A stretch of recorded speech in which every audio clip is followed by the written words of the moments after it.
So sometimes I ask people if they have a voice in their head. And they look at me as if I'm crazy. As if I'm the only one that has a voice in my head. Not only do I have a voice in my head, I have several.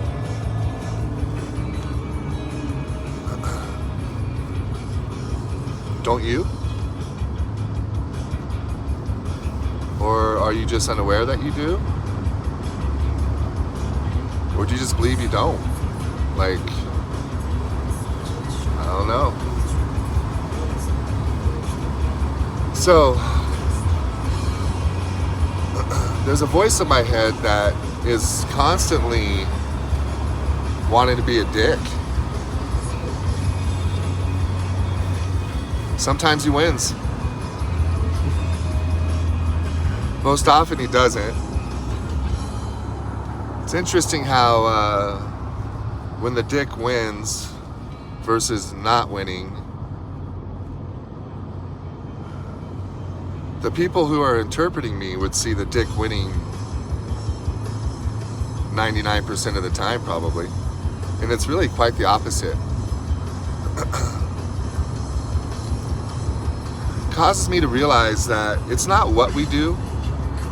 From a distance, you can look at something that's happening, and without understanding the context of the situation and the motivation of the person you're observing, actions can look really not what they are. It's kind of like in this mirror over here, it says, objects in mirror are closer than they appear.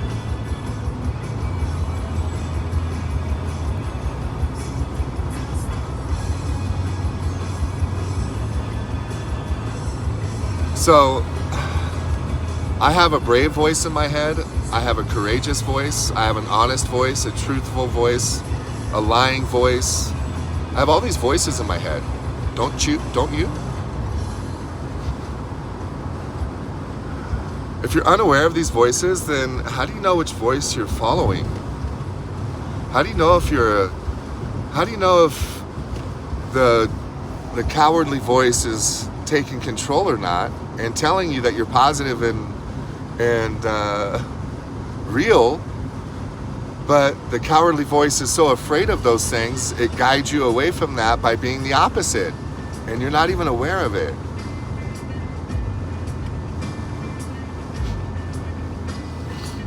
Who knows?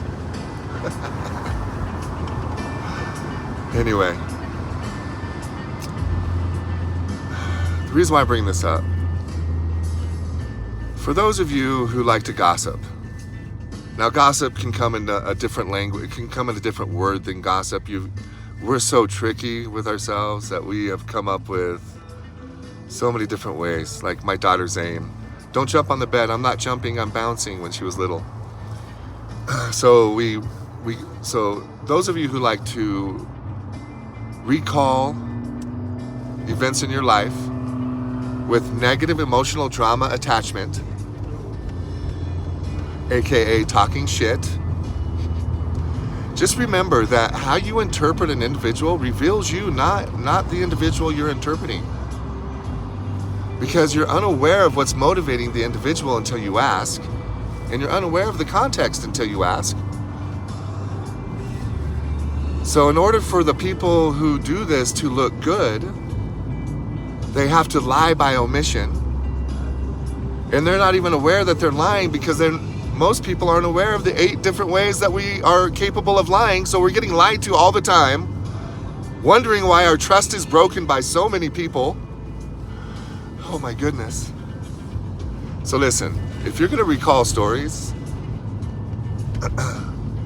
take into consideration how people are sending texts, rather than only taking into consideration your feelings that have been taken personally and been hurt form of recall of the text. It makes a big difference. When people are brave and courageous, we're very direct and very honest. And when people who are incapable of managing that heavy of love, when they recall the stories that bravery and courage are involved in from the eyes of the victim, oh, poor me. And then he said, can you believe he said this? Now, something like holding you accountable for your own actions would be said or something. It's crazy. Anyways, peace.